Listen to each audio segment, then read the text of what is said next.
Welcome back. Today we're talking with Kashish from Aura Tea and Coffee. Kashish took a dorm room idea and turned it into a thriving business here in downtown San Francisco, scaling her brand while also staying true to her vision. In this episode, we're going to talk about some of the real challenges that operators face when scaling their brand, the unexpected hurdles of running a food business, and how Kashish has pivoted and evolved Aura without losing what makes it special. Hope you guys enjoy.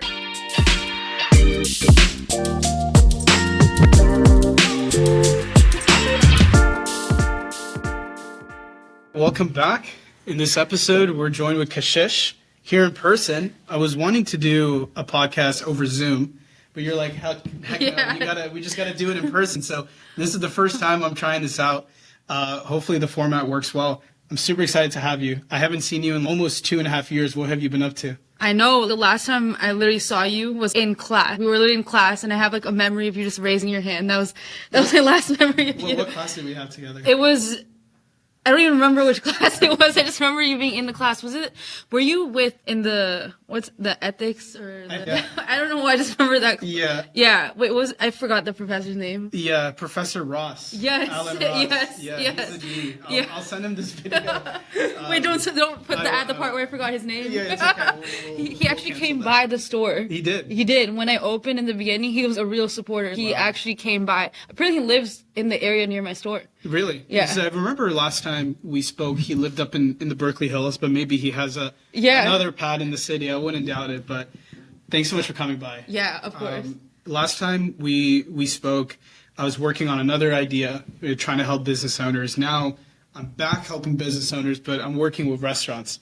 I don't know if I ever told you this, but I've always wanted to open up a restaurant. It's been a dream of mine since I was very, very young. I just watched a lot of Gordon Ramsay, watched a lot of food shows growing up, and I still think it's in my horizon, but I know how tough it is to run a restaurant, especially run what you're doing, running a boba shop. The margins are tight, labor is hard to get. I want to spend some time with you just understanding some of the lessons that you've learned along the way. Maybe first, before we do that, you should definitely tell our audience a little bit about yourself and what you're doing, how you got to where you are today running Aura. Yeah, well, thank you for that segue, because I think I have so much to say, but all right, let me start with an introduction. So I'm Kashish. I graduated Cal, Berkeley Haas, we both did in 2022. And when I was studying business there's very limited number of options you can pick. You can pick consulting, you can pick banking, and honestly, I didn't want to do any of those. And so at that point, I was in a situation where it's like, okay, I've gotten into the school of my dreams. What do I do next? Mm-hmm. And so at that time, there's this Berkeley Skydeck company called Loop Chat. It was a college social media app that brought thousands of students together. Yeah. We literally grew to 250,000 users on the app. That's crazy. Yeah, we were on number 35 on the social media category at one point. That's crazy. And we were going for it. We were going for Series A, we were going for a big shot, and I thought that was it. I thought that that was my moment where I made it in life. Yeah. That's usually when you think everything's there, that's when life humbles you. And you're like, okay, that's not your calling, and your calling shouldn't be going after money and short-term gains. Yeah. So the thing is, even though that whole situation happened, what I realized out of it was that I love building community. Yeah. And that's something I really care about. Mm. And as an entrepreneur, you're not only a creator, but you've been a consumer. We all are creators and consumers. And I always went to these boba shops in Berkeley because there's so many of them in the area. Yeah, and even I grew up in Cupertino too, so when the whole boba bubble happened, it first came from Taiwan to Cupertino. Yeah, that's crazy. Yeah, so even before everyone was trying it for the first time at Berkeley, I had been drinking it. So anyways, from there I came up with this idea of why not have this healthier alternative. And even before that, I was like, why not make a CBD cannabis kind of boba? Because I was like, everyone on campus, they get high or something, then they have boba. Yeah. You were playing to the market for sure. Exactly, but I couldn't really do that because you would have to open a dispensary, and you'd probably be a drug dealer if you're doing it casually. So from there, I chose a personal cost for me at the time, which was insecurity with my weight, all of that, and I chose to apply that to a very niche concept of sugar-free boba, and that's really where it started off. Now, why does that tie back into community? Because there's something very interesting about the fact that when you go to a cafe, You're usually there because you're hanging out with friends, you're studying with friends, you're going on a date, whatever it is, it's all about people, and it's about bringing people together. And no matter what the drink is, whether it's like a boba cup or like coffee, whatever it is, it's like an instrument to bring people together. Yeah. It's an excuse. They're not coming specifically just for the product. They're coming for an experience. Yep. So that's honestly the reason why I started it. But at that time, I didn't know that reason. You sometimes you just do something because you have an instinct in you and you're like, might as well. Or like life just happens coming in that way. You connect the dots Exactly. So this is me in retrospect coming back and sharing how the dots connected and why I picked that. Nice. So that gave the birth to Aura, and Aura is like your energy, your light, and that's just what I'm trying to do for people out there, because the area, especially where I open in San Francisco, people are going to work and they're on this routine. Yep. But they don't have the opportunity to come back to what they love and in that environment. They do that at home. They do that somewhere else. So I want to be that place where people can escape from work for a bit. I love that. I think there has been a lot of talk recently about third spaces, right? Have you heard of what a third space is? No, it's like, I have not. It's like your first space is your home. Yeah. Right? That's where you spend 40% of your time. And then the second space is your job. Depending on, you were going to work in banking, right? Yeah. So you would have spent your entire life there. That's the second space. And the third space is those communities, those places where you interact with people that aren't your home or your place of work. And oftentimes, those places are activities that you do. So for instance, I love the gym. So my third space is the gym, and I meet a lot of people through the gym. Like most of my friends back when I was in college came from the gym. And I feel like we've lost that element of a third space over the years because people always are on the go. They're either going back to their meetings, going home, and there is no place to just kick back and relax. Yep. So Everyone needs that. like everyone needs like a place where they can just Process, kick back. Yeah. So is that the vibe that you were going for? I know that at the beginning what I loved about your story is you've tried everything. I remember when I was in school hearing about your business, the low calorie boba, that really stood out for me because I'm a bit of even to this day, a bit of a health nut. I try to watch what I eat. And then you were playing around with CBD, and then you even did DTC, and now I just saw your menu. You're changing the aura of your shop over the years. So how did you come to the vibe that you have now? And, I would love to talk about that. Yeah, and then if you could define, you briefly mentioned what aura means. If you could define that, codify it more. Yeah, so when I first started, and I always wanted to pick something that was health conscious, because in many of the drinks you consume on a day-to-day basis, whether it's like you're going to Starbucks or you're getting an energy drink at the gym, it's filled with these horrible ingredients that are in there. Yeah. And if every day while we're working and unknowingly we're consuming this stuff, it's going to add up later on in life. Yeah. So I already knew that was a problem out there. And I knew that many of the ingredients, like this high fructose corn syrup, sucralose, everything that we're putting in our bodies, like it's bad. Like, it's really bad. You can go work out everything, but you're putting that in your body. So I wanted something that could change that. And so I picked it with boba, which is something that I loved consuming. The thing is, I started using these sugar-free alternatives. I was using erythritol, there's allulose, stevia. Mm-hmm. And I went to all these farmers markets to really test out my product, and I went there for months. And a lot of people who were nutritionists and people with health backgrounds were coming in and asking me questions. And they really dissected my drink and asked me what are the ingredients in there. In this process, I realized that this whole sugar-free, this zero sugar thing was a trend. Mm-hmm. It wasn't actually health. Right. It was actually better to put sugar in your body than have these other things. Right. And then I'm like, okay, at this point, I'm just selling something that is not even helping people with the intention to help people.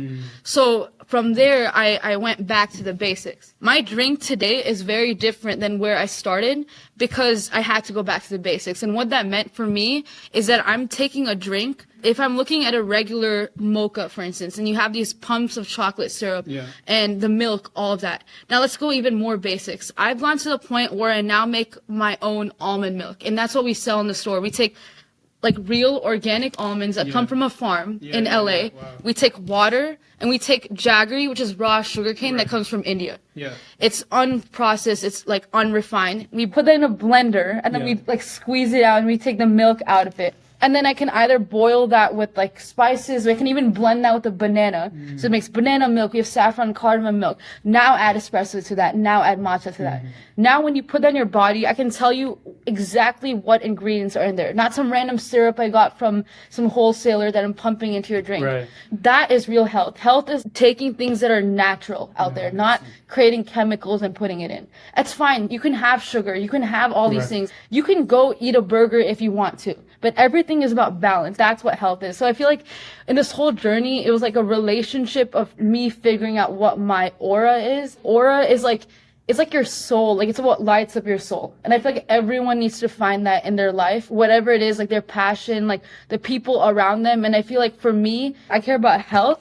I care about community. And the final thing I discovered in this process is that I care about culture. And I know you didn't ask me a question, but I need to bring this up. When I first started Aura, a lot of people were asking me, there's these videos that went viral on TikTok of me serving my drinks, and people are telling me, you're culturally appropriating this because you're not Taiwanese. Why are you taking our product and then converting it into something that it's not supposed to be, which is like the sugar-free alternative that I was putting out there at that time.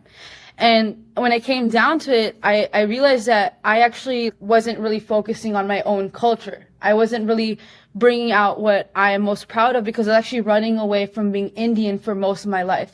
I was happy when people said that you don't look Indian, you're not, I don't know where you're from. Like, it was like I was embarrassed of my own culture, which is so bad. That's so bad. I was embarrassed of myself. That means I was not owning up to who I actually was. And my intention was to never culturally appropriate, but that's right that I never tapped into what I love and what I care about. So to this day, when I have my almond milk and I'm bringing saffron and cardamom, like these spices and herbs that come from my country and like the neighboring countries, it's something I'm proud of. And I want to just lean into that direction. So I figured out my values, summarizing everything is like community, health, and culture. So that's, yeah. I love that. As you were telling me your story, sort of thought about my story, and we have a lot of similarities. I barely talk about my background because I don't know if you knew this, but I wasn't born in the U.S. I did not know that. Yeah, I was born in Israel, and my parents are from Russia.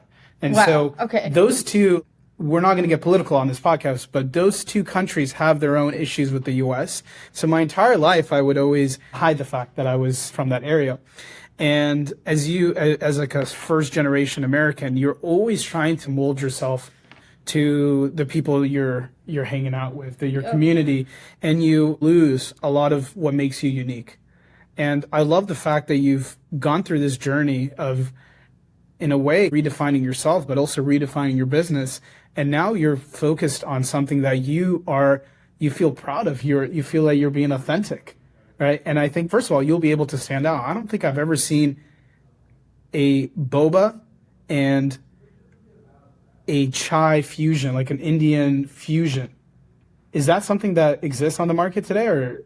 I think that a lot of are you trying to do a fusion? Or are you just? Yeah, I am. You are. I think like you're tapping into my expansion plan because. Oh yeah. Yeah, we can jump right there. Yeah, but like, let's do it. I think right now when you go to, I'm sorry, I keep naming Starbucks, and if there's any Starbucks fan on this, it's all good. They're going I'm through sorry. a hard time. That's a whole nother story. But yeah, anyways, a lot of the chai lattes you get out there, like they're not an authentic chai. Yep. And there was an article that just Washington Post released yesterday, and it was like a consumer report. It was talking about authentic masala chai. And and I'm not trying to say this is a trend that I'm following. This is the beginning of the Indian influence coming here. It's about time that we have a representation. It's been happening on media and all that kind of stuff, but now is the time where I want to be part of that. I want to be proud of my culture. I want other people growing up, I want my own children at one point to be like, I'm proud to be Indian. I don't want them to go through the same thing that I did, where I was trying to fit in as a first generation as well. So with that, I'm taking boba, I'm taking coffee, I'm taking tea, and I'm bringing the Indian spices to it. I'm going to bring the authentic masala chai. I'm going to bring the snacks. I'm talking about an actual samosa, the actual pastries. Yeah. Think of your cafe, but just an Indianized version of it. Wow. And that's what I want to bring. So that's actually my plan. I think in this whole process, I discovered that. And I think when you said the word authenticity, that's actually I said a bunch of the values, right. and that's another core value. So thank you for saying that. And on the note of being authentic, I do want to say that when I first started this business, I started it with an ex-partner. Who at that time definitely helped me, and I'm grateful that there was a team member who was there for me. In that relationship, that's where I thought I was building something with someone. The thing is, when you're building something with someone and you don't know who you are yet, you get susceptible to molding yourself according to someone else.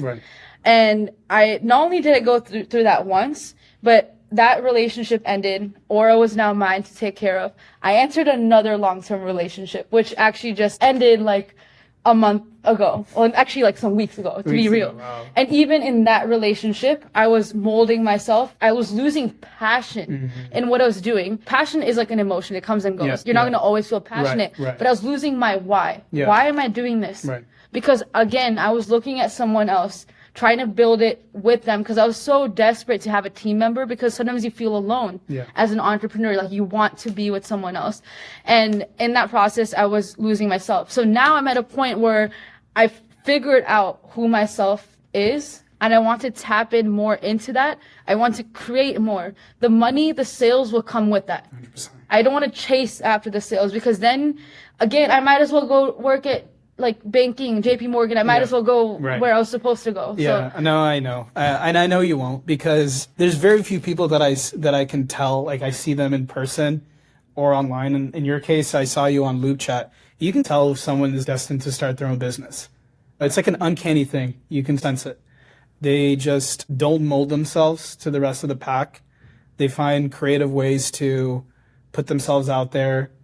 They do whatever it takes to make their business succeed. And I guess that's a good segue. I noticed that at the beginning, like I said, you were focused solely on the drink. Now I go online and I see that you're doing catering, you're doing classes, you're doing all of these different businesses, side businesses, I guess, to put everything together and to help increase your sales. Could you tell our audience a little bit more about, we talked about your core business. What about some of the other stuff that you're working on? How did you come up to those ideas? How did you land on doing some of those classes and all those extra means of revenue? How did you get to that? And is that something you would recommend other business owners to do, to find other ways of making money? Yeah, in this business, first of all, like when you're doing this kind of retail business, location is everything. And I didn't do enough due diligence and market research on the location prior to opening this first location.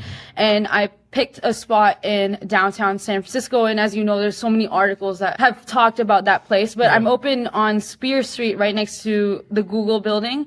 And over there, it's been really difficult for me to gain that foot traffic kind of traction, because it's lacking in that over there. So with that, I had to pivot the business in order to survive. So it was more of a survival mechanism that I developed this catering channel to really bring my product to the businesses that are near me. I see. And in that process, what I realized is that free drinks, free products, stuff like that in the workplace, it only goes so far. It only goes so far to make someone happy. That was a thing of the past. Now it's about experience. It's about bringing some kind of vibe to the office, because you rather work from home. Why should I come and drive to SF? Why should I come wake up and take a meeting in the workplace instead? It's because you want an experience there. So my whole thing now is like, how do you bring that home-like hospitality type of feeling and bring it to the workplace? So we started doing like boba bars, like barista bars on site, where someone comes, we lug all the stuff from the store, and then we're making drinks on the site, like like pouring it up over there, and people are like, oh, this feels like there's a boba shop at my work. I'm looking forward to that today. So it's really about bringing experiences there. Then we also brought Zumba dance. That was something very interesting. So cool. We recently did an event, and I was mentioning we went to EY right nearby, and what I'm doing is I'm sitting there on the side. I'm brewing up chai, because I'm trying to test my new chai product before I put it out there. So I'm making authentic chai. I'm boiling it on an induction stove. And my mom, she actually is part of my inspiration as well. She quit her engineering job to open a Bollywood dance company in the Bay Area. And she's now running a Bollywood Zumba class with all the employees. It's literally a meeting room like this. I can show you a video later. And people are just dancing in there. And then I'm So doing she Thai. was doing this on the side. Yeah, I need to show you this. Yeah. I need to show you this. Is it the photo on your website? Or No, like, wait. I think it might be on. yeah. Yes. So you were doing your thing, and your mom was out there entertaining Exactly. all the. And now they're coming after for a workers. post-workout refreshment because they want. It was a whole insane. experience. People are walking by and they're like, "What the hell is going on in here?" Wow. Like this is something that you don't think about happening in a workplace. Yeah. So I'm really trying to bring a different vibe, a different aura to the workplace. Yeah. And that's something I mentioned before, that it's all about experience. The coffee shop, you feel a vibe when you come in. You don't come That's back right. because the drink tastes good. That's not enough. You need an experience. So now I'm trying to bring that experience of like when you're at home, you come back from college or you come back from work and if you come back to your house, I'm blessed. I have like a loving mom and a loving father, and my mom will serve up some food she made and she'll be like, do you want more? That kind of hospitality is what I'm trying to bring, where you feel like it's family. Yeah. I love that. So going back to our earlier discussion about making a third space, I can envision you opening up a bigger cafe where you have bean bags, you have an environment where people can just chill. Yeah. And there's good music and tapestry. I know you're really creative, so I can definitely see a vision where people can go there and spend a long time there. And I also know that Starbucks has recently come under fire because they started kicking people out that weren't buying drinks. So if you weren't buying a drink, you're not allowed to sit at Starbucks. And that defeats what used to be the aura, no pun intended, of Starbucks. So you can just come in and enjoy yourself. But the issue with, I think, just think about it from a business standpoint, the difficulty of having a business where you can just let people spend time and enjoy themselves for extended periods of time is that you need a lot of land, right? You need a lot of space. And then you're battling with the issue of, am I actually getting the foot traffic? Am I getting the turnover with the customers? Like, am I actually able to make enough money to sustain that type of business? So there's actually have you heard of SF Center in San Francisco? I have not. What is that? It's in Hayes Valley. It's a tea room. They do yoga. They do all sorts of Health and wellness and like hippie shit. they do it all, but anyone can come in and just sit down. And then they also serve like amazing teas. I'm a huge tea fan, so you'll probably vibe there. You should go there and get some inspiration of how they do it. And if you want to create like this like third space, I think they do it really well. And they also monetize other aspects of the business to make sure that they're able to subsidize for that third space experience. So that's something to take a look at. Interesting. I think that running a business is tough. We work with restaurant owners and we know the margins. We know how tough it can be. And especially recently with the labor increases and prices going up for cost of goods, and with inflation, people are starting to cut back and not going out and getting that cup of coffee. The macro environment right now is very tough. Yep. And how has that been a factor in your business? I'm sure you probably have felt a lot of that pain. Yeah, I think that's a great question because jumping back to that idea of like, as a creator, you're also a consumer. Right. We're both. We serve both purposes. So when you're in this creator position and you're making a decision, actually from a business perspective, when you're looking at this, on one side, you think about yourself as a consumer and you think about when you go to other places and you see these rising prices on the menu, and many times you might find yourself frustrated, like, why is the serving size so small, or why am I paying this much? And when you become in this business, you realize that there's so many costs that go into a cup of coffee. They're not only the beans, the milk, the cost of goods that are going in there, but the labor to make it, the overarching, the costs that come from the government, which is probably one of some of the worst that especially come in in San there. Francisco. Yeah, especially in San Francisco. And then there's other aspects too. There's the delivery time. They're like coming, like they're not even in my head right now, but if you look at my P&L or something, you'll probably see like different categories, different costs. And so when you have that perspective on things, it makes you look at it differently. And you're like, okay, you can only do so much. You can cut costs down. That's one option. You can increase the price of your drinks, or you can grow with volume, because that's the only options you have, right? And so I was really deterring myself from increasing the prices on things before. But when it comes to a certain point, I realized that many times when you're upset and you're paying for something, it's because it didn't taste that good.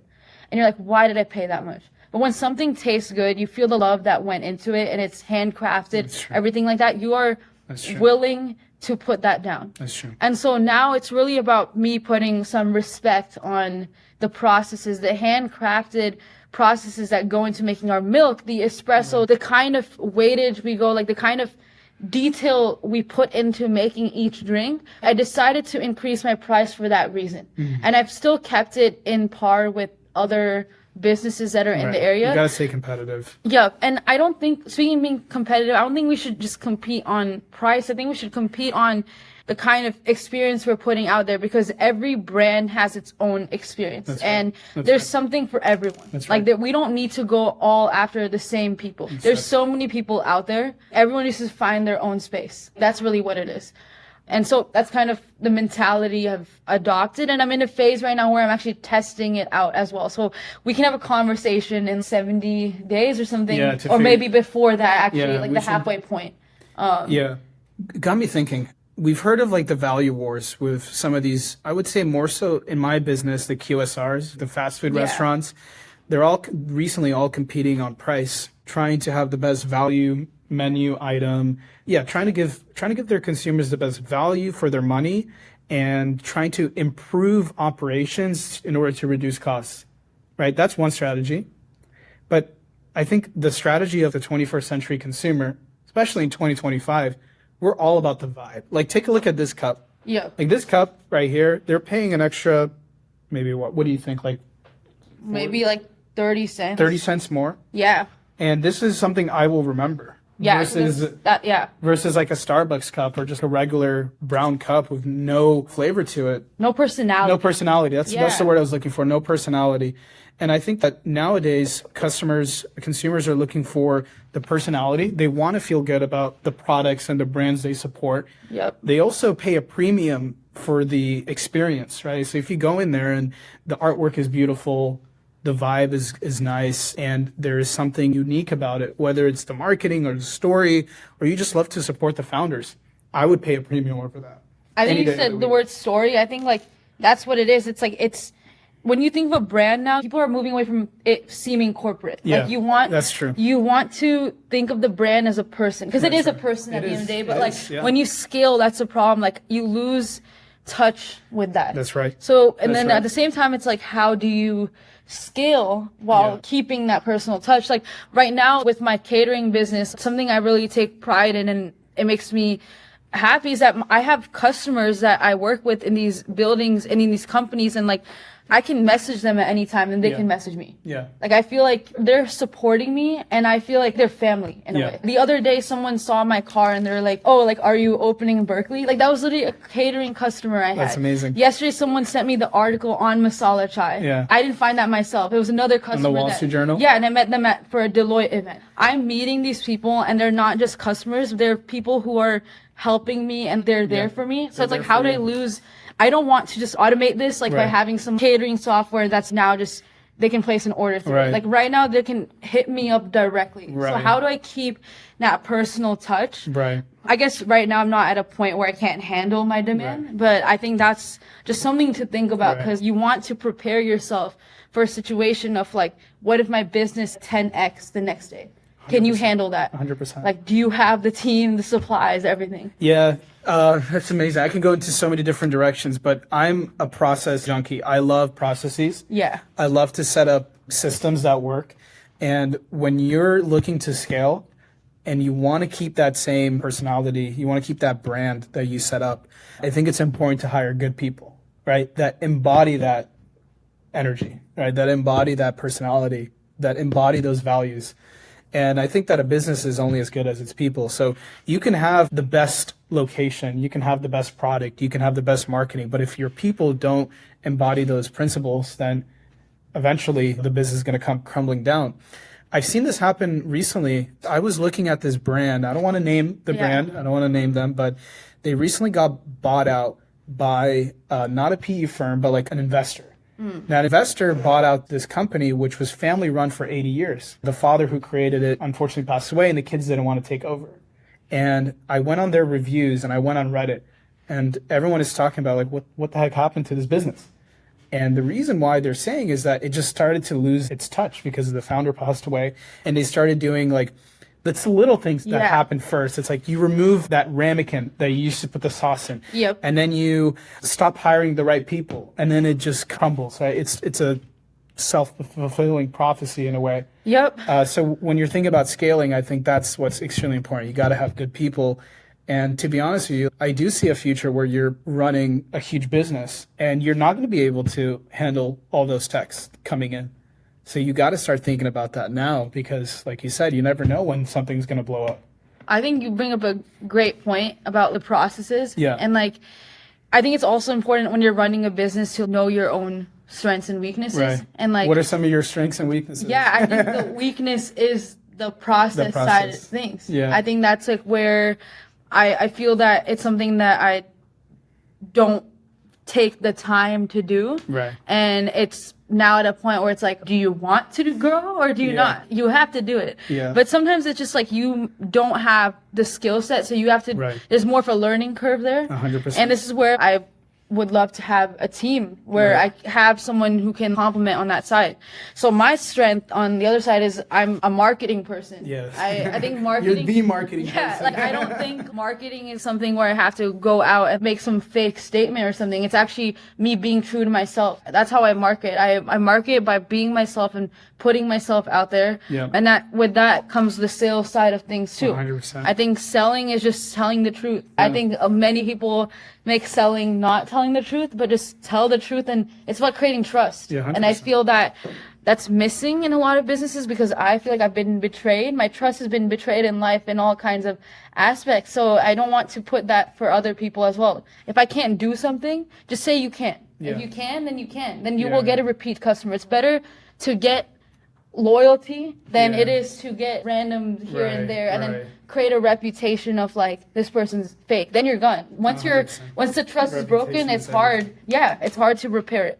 Reputation's everything. Yep, exactly. So Brings you back to when we first met. I was reaching out to you about helping you with your bookkeeping. yeah. And I've always been this process guy. Like I love, and even with this company, I set up the processes and hire the people and just make sure everything runs smoothly. So you need to find yourself a good operator that can handle some of the day-to-day stuff that, to be honest, I don't think you should be handling, right? Eventually. Yeah, Right yeah, now, yeah, you gotta suffer yeah. through that. Every single business owner needs to suffer Yeah. through the early days. But you got to figure out what are those strengths, what are those weaknesses.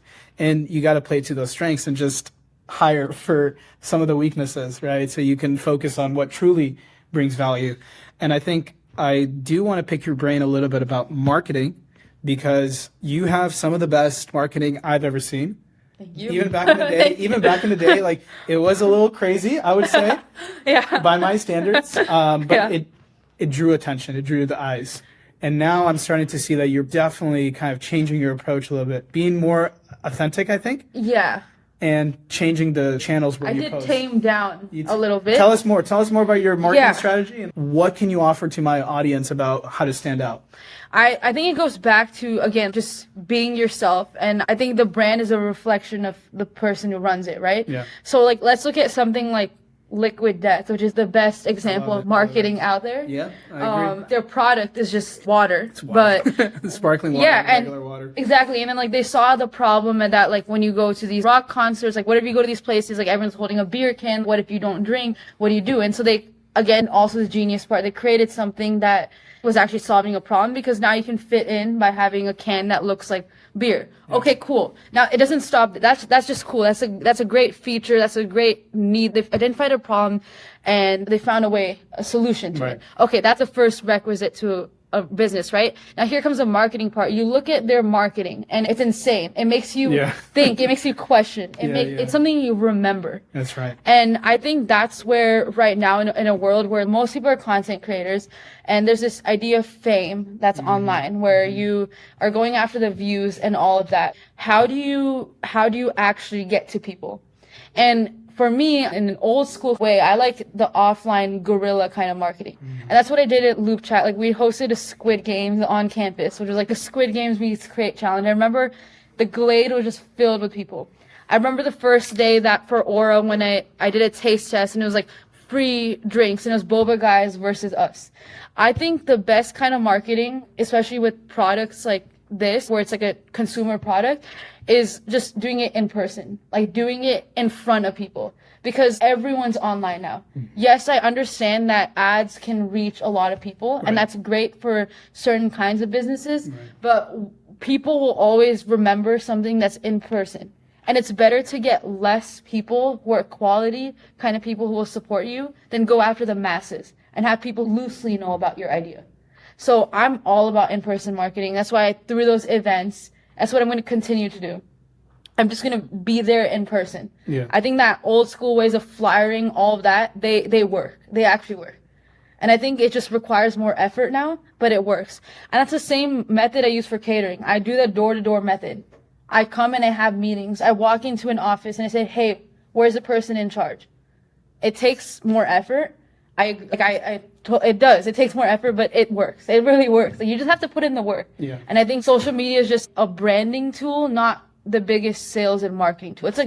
You should have that. Yeah. And people will remember, and over time it will work. Yeah. But it's not like a fast way to get results. I feel you. Yeah. I feel you. But going back to the message and the craziness aspect of it, I did tone it down because of me focusing on the corporate customer, and LinkedIn became my biggest platform. That's true. And at first my market was Gen Z. It was like me. It was like All the you college and me. friends, yeah. Exactly. Yeah.